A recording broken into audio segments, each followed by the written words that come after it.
Hey there gamers, welcome back to the Board Game Code channel. It's Professor Meg here, and today we have a review of Puerto Rico by Awakened Realms. Puerto Rico is going to be a competitive game for 3 to 5 players where you are working on producing goods to be able to sell them but ultimately ship them, because you're working toward victory points, and you only get victory points when you ship goods or for the different buildings that you build. Now in Puerto Rico you're starting from basically nothing, and you need to be able to work up toward an entire engine. So to be able to do so, you need to be able to produce goods. So you need something that produces it, such as fruit, but then you also need a place that will produce it for you in your buildings, such as a fruit warehouse. So you need both of those to be able to do so, but you also need to gain workers that are working in both of those buildings for you to be able to create fruit and then send it to your warehouse. Now once you're able to do all of that, there are different actions that will let you produce these goods, and then you can sell them or ship them, and when you ship them you gain victory points. So this is going to be a game where you have a really unique action selection system that I quite enjoy. But that being said, before we jump into the video, I do want to go over that this is a prototype copy, so everything you see in front of you is rules, components, and things like that, slightly subject to change. This is a game that was already made by Ravensburger, so I believe all of the rules for this are locked in. There are a few things that are added, and I believe there are some brand new expansions, so we will go over a little bit of that in this. I'll explain the ones that I know of, but I'm not sure exactly, honestly, what's new and what's old. Full disclaimer, I have no idea. Well, I have some idea. And we will go over that, but this was an existing game previously made by Ravensburger, and it got the full Awakened Realms treatment. So it got some miniatures, it got upgraded, it's quite beautiful now, and this was my first experience with this game. So this was my first time ever playing Puerto Rico, was experiencing the Awakened Realms edition, and spoiler alert, this is a solo review. I believe this is actually potentially my first ever solo review on the channel, so I do also want to address that as well before we dive into the review, that I'm here alone because the way I felt about this game, I felt very strongly about it, and I wanted to cover it by myself. So I know that Alex does, full disclaimer, work for GameFound and things like that, and so there was nothing weird about that. He was actually happy to cover this, but the way I felt about this game, and you guys are gonna see how I talk about it, I just felt I could cover this alone. So let's go over what Puerto Rico is like and how you play it. Now, as I said, in Puerto Rico, you are trying to make these different types of goods. Once you are able to produce them onto your board, you are then trying to sell them or ship them, and that's going to either get you coins or victory points, respectively, and obviously victory points are what's going to win in the game for you at the end of the day. But throughout the game, players are going to take turns based on player order, choosing different actions that everyone is going to take. So this game is very unique, where everyone is taking the same action, and this is one of the things that I think is the strongest aspect to the strategy behind the game. So the game is currently set up for a 3-player game in front of us, but I only have 1 player board showing, just for full disclaimer.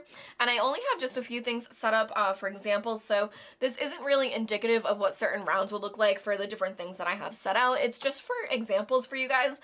Honestly, I love this game so much. I don't want you to think I took turns, because I just set things up that I think are very clever and you should know about, but this is not what it would look like. This is not what a normal game is like. So during the game, starting with the first player, players are going to choose an action for everyone to be able to take.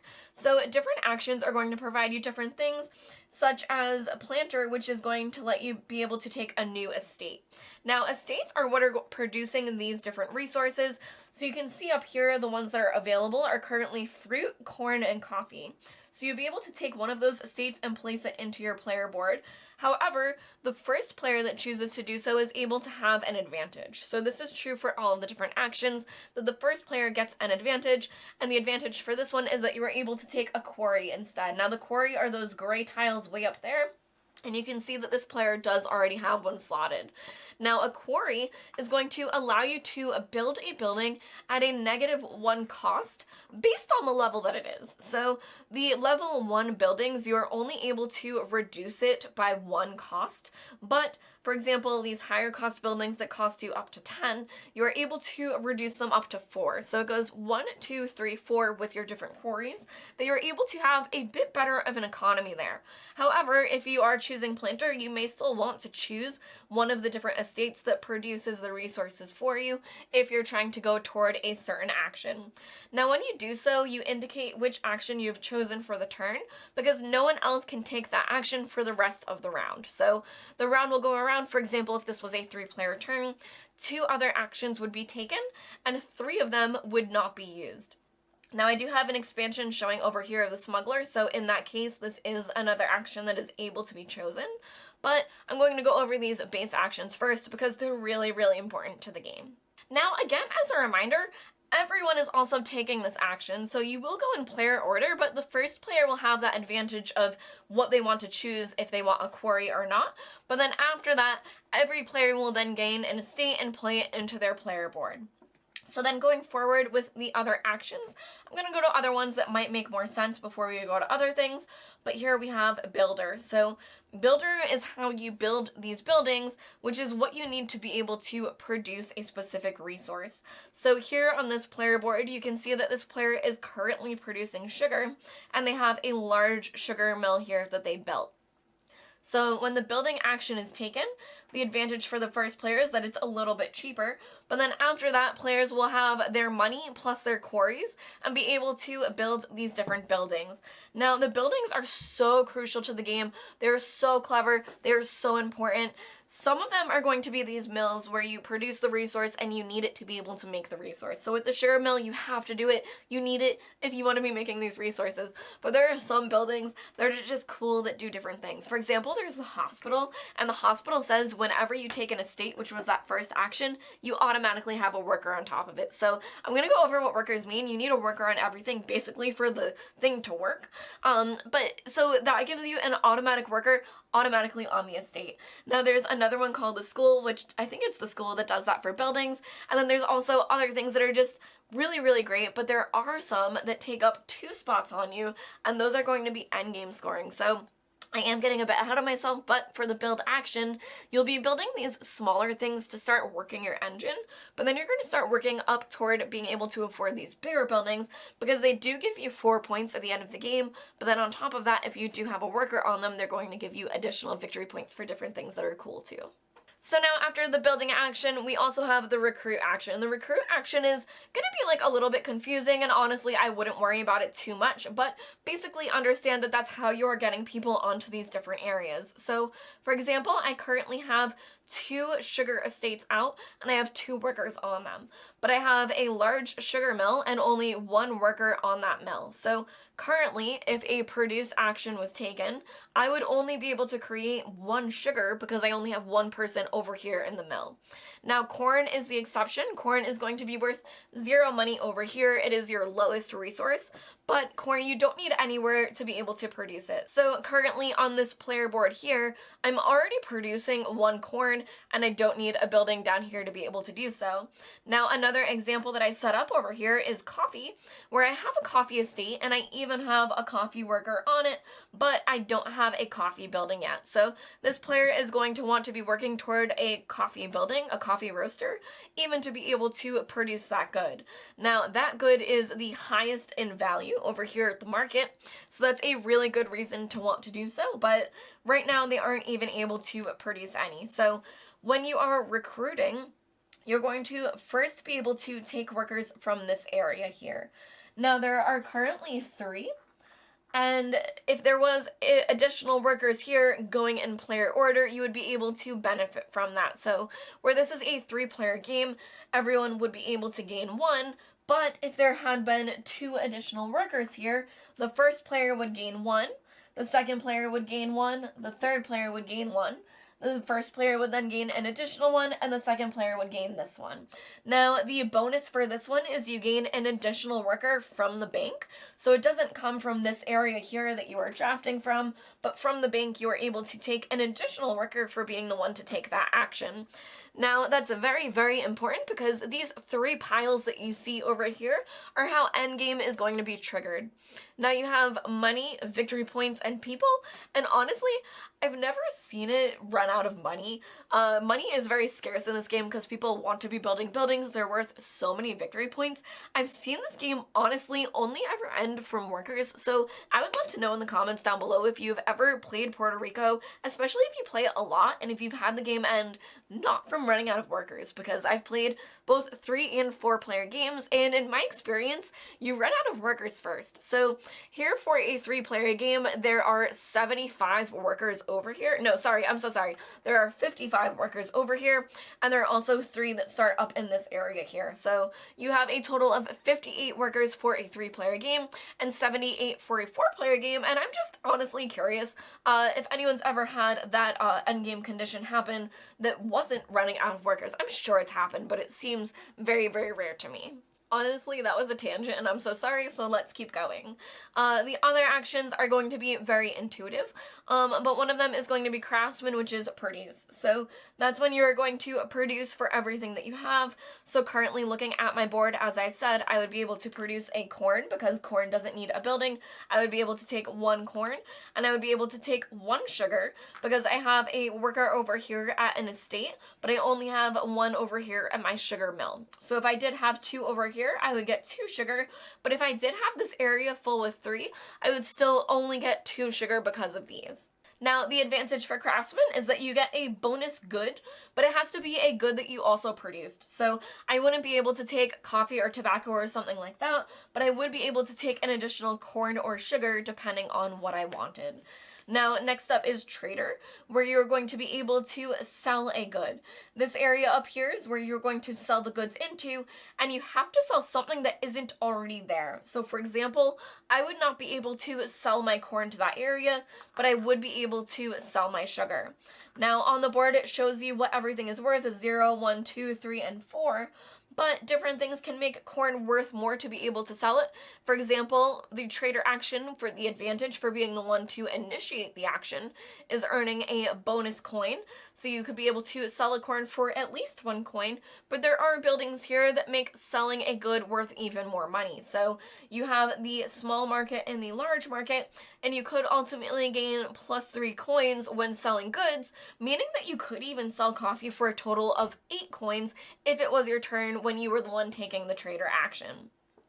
Now finally, we have the captain action, where players are going to be able to ship their goods, and this is going to be the heart of where you are making your victory points. So when you are the captain and you take this action, you're going to gain a bonus victory point, but players are going to be able to go around shipping their different goods. Now, I'm honestly not going to get into the nitty-gritty of how you're shipping these goods, but as you can see, each boat can only take 1 of a certain kind. So I currently have corn and sugar, meaning that I would be able to ship both of these. But if someone places something in that top boat first, such as tobacco or coffee, I would no longer be able to ship my corn.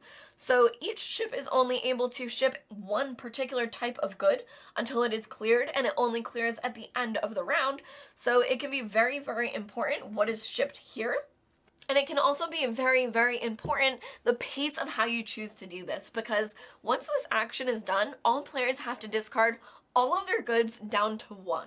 So you're able to roll over 1. In that example where I said someone could have put coffee or tobacco and blocked me from corn, I could roll over that 1 corn.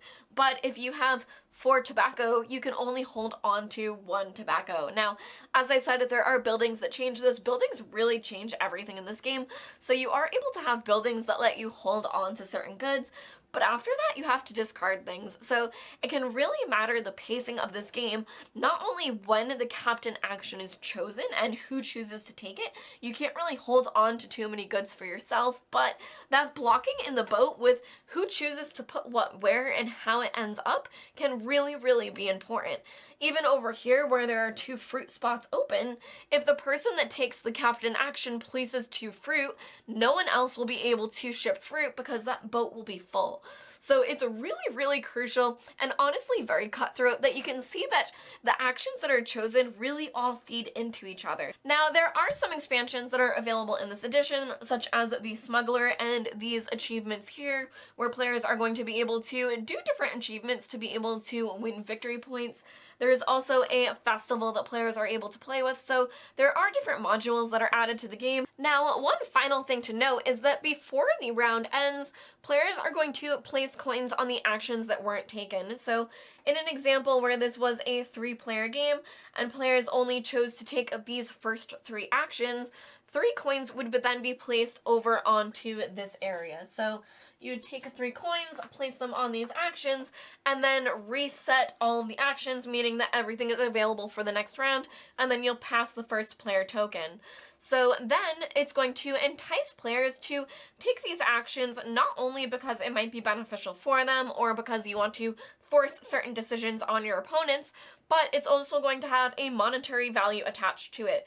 It's pretty normal for the captain action to build up a coin or 2 in the beginning as players are getting their engine going and gaining up their resources, so the first player that's able to take this action is also going to scoop up some coins with that as well. So the trader action, as I noted, is able to gain you some coins, but if you're able to stack up some coins on that action as well, that's a way for you to get even more rich from taking that action.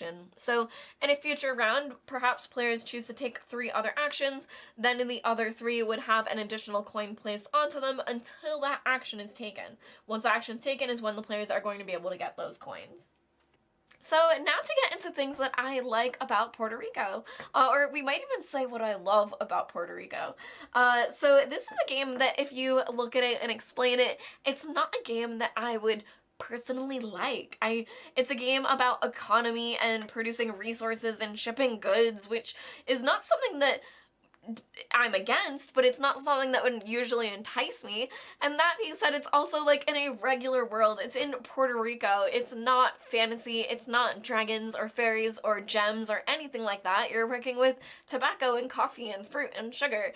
And so everything about the game is something that I should not enjoy, but for whatever reason, from the moment I played this game, from the first game that I played, I've wanted to play it again and again, and I genuinely mean it, you guys. I do really enjoy this game, and it comes down to the action selection system. So you have these 6 limited actions, sometimes 7 if you're playing with the Smuggler expansion, but you have these 6 limited actions, and everyone gains the benefit of those actions. So it's a game where you're not only trying to build up your own engine and trying to do what you want to do with your stuff, but you're watching what other people have, because if you choose to build when no one else has money, you're basically getting an action all to yourself. So that's one of my favorite things in this game, is when you get the action completely to yourself, when you're selling up in this area over here. Sometimes when you are the one to fill it, once this area fills, it can't be placed anymore for that sell action, so it will clear. Everyone gets 1 sell action. So if you can be the one to place that final good over there, it can be really, really nice.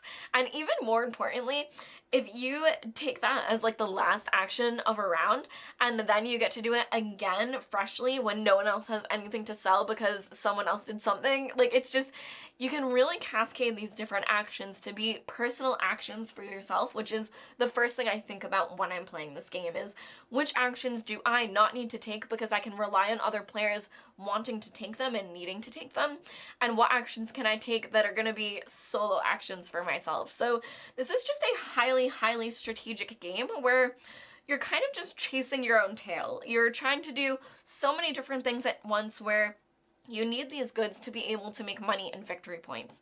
But to be able to make the goods, you need the estates, as well as the locations, as well as the workers. So it's a constant dance of pacing of how you're trying to get all of these different things out, and the variability of the different buildings that you take and how they work together really, really changes your strategy. And the game is always going to change based on the different buildings that other people are taking, but also the estates that come out of what you're going to go toward, because if the higher expensive ones come out out like coffee or tobacco, then you're just going to have to work toward that. Whereas if you have more options at the beginning of the game with the estates that come out, sometimes you can get really clever and just have some really, really fun strategies. So for me, I would say, you know, what I really, really like about this game the absolute most is the action selection system and the strategy behind that, and how you are able to really use that to have a very fun and engaged game. And that also leads into how I feel this game, every single turn matters. And I mean that obviously that matters for yourself. Like every turn matters when you're playing a board game. But what I actually mean is that it's simultaneous, where everyone who is selecting an action, everyone is taking that action. So you're very, very invested not only in the actions that you're taking, but in the actions that your opponents are taking. So I found that this game is very, very social. Even though it's highly strategic, it's very social, because you're hoping that other players are going to do the things that you want them to do because you're having a turn during their turn. So I just think that the pacing of it, with the level of strategy and the level of weight behind your decisions, having a turn every turn is very, very rewarding. It's very fun and engaging that it helps you stay within other players' turns. Obviously, another great thing about the game is how it looks visually.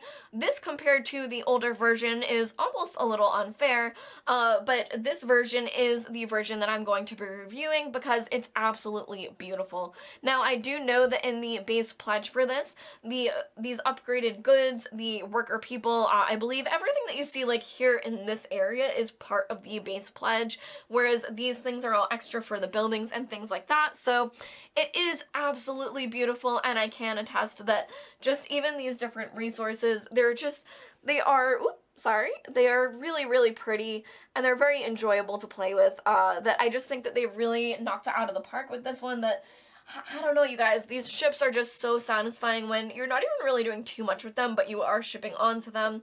And then there are these upgraded buildings. So you do have, this is like one of the bigger buildings, which is the fire station, but you would be able to play this and then have them here on your player board to be able to have even bigger buildings. Now, that being said, into things I like and don't like about the game, I love this version. It's absolutely beautiful. It's the version I visually want to play, even just the player board and the way the resources look.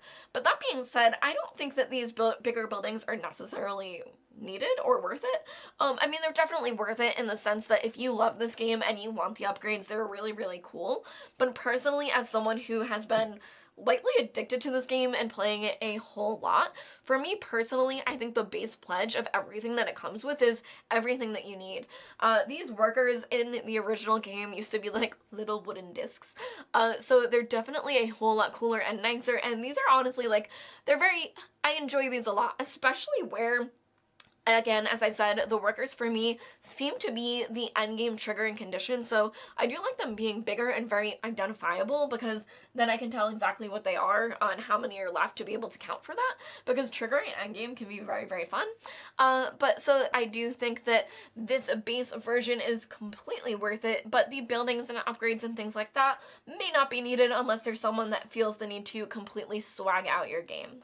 Now, for things I didn't like about Puerto Rico, it's almost unfair, and I am sorry to say this. Usually I try to be a bit critical even of different things that I can dislike about a game, but for Puerto Rico, honestly, I thought through it, and the only things I can say that I disliked about the game is different moments that I had while playing. So there are different things that are very strategic and can really, really matter, such as that captain action where everyone's going to be able to ship their goods for victory points, but then after that you have to discard. So there have been times where even I initiated that action and then made very poor decisions as to what I chose to ship. So I think that there can be those moments where you can be very, punishing on yourself, because this is such a highly strategic game where it's a very tight rope where everyone is trying to really all do the same thing and squeeze out these victory points out of the different things that they're able to do. So your decisions can really, really matter, and sometimes you can be a bit harder on yourself when you aren't able to do certain things that you want to do, or if you even choose to do an action action that really benefits everyone else and doesn't benefit you. That's kind of like, it's a learning moment. So that's the only thing I can say that I dislike about the game, and that is something that I think other people may also not like about it, is just how highly strategic it is and how important every single turn is. So there are some turns where you could give the game to someone else because you chose an action that doesn't really benefit you, benefits them, and that can be what swings everything that happens. So if you are someone who wants to play a game where you can have something a bit more forgiving, where you can make some mistakes, things like that, if you don't like things that are highly strategic, completely up to you, but this may not be the game for you. Another thing to be said is that this is a game that's on BGA, and as I said, there is an older version, and I did try this on BGA. I'm still happy to play it, but my friends don't want to, because it doesn't look like this. So that is another thing that I can see others not liking, is if you are somewhere at a con or something like that, and you see Puerto Rico on the shelf, it may not be the same experience that I'm explaining here. So the boards are a bit more harder to tell. As I said, these different people here are just wooden discs, and it's just not as clearly defined as this version is. This version is absolutely beautiful, so that's another con just for Puerto Rico in general, is that the older versions, even on BGA, I wish they would revamp at this point so I could be able to play it a bit more beautifully. So that is going to lead me into my rating. I'm sure you guys are going to be shocked, but for me this is going to be a 5.0. This game is a game that I cannot stop thinking about. I think it is, I want to say, a nearly perfect game. Almost every experience I have, even depending on different player levels, different, whether I'm first player, second player, third player, things like that, it's a different experience every time. It's a different strategy every time. It always kind of moves my brain around, but I have yet to have an experience where I did not absolutely love this game. So for me, this is going to be a 5.0. I do highly suggest you checking it out. Like I said, I think the base pledge is everything that you need, but I do think that they're still available, so you can check out the link down below if you're watching this in the near imminent future. But honestly, I'm sure this is going to be available. I'm sure you're going to be able to find it, and I do really hope that they revamp the BGA version. If me saying it can manifest anything, I would absolutely love that, because for me, I think this has just been an absolute delight of a time. I love how it works, and I would say the two major points that I'm just going to hit back on is the action selection system and the fact that everyone is invested during everyone's turns because everyone gets an action available. So that is going to lead me into my other recommendation, which is going to be Earth. Earth is going to be a game where players are also all affected by the same action, where a player is going to choose an action and then everyone else takes it, which means that you're also equally invested in everyone's turns, and it has the same familiar pacing of a game like this. So I've been Professor Meg. This has been my first ever solo review. Let me know down below how you think I did, if you'd like to see it more like this in the future. But this has been a review of Puerto Rico. I think it might be my game of the year.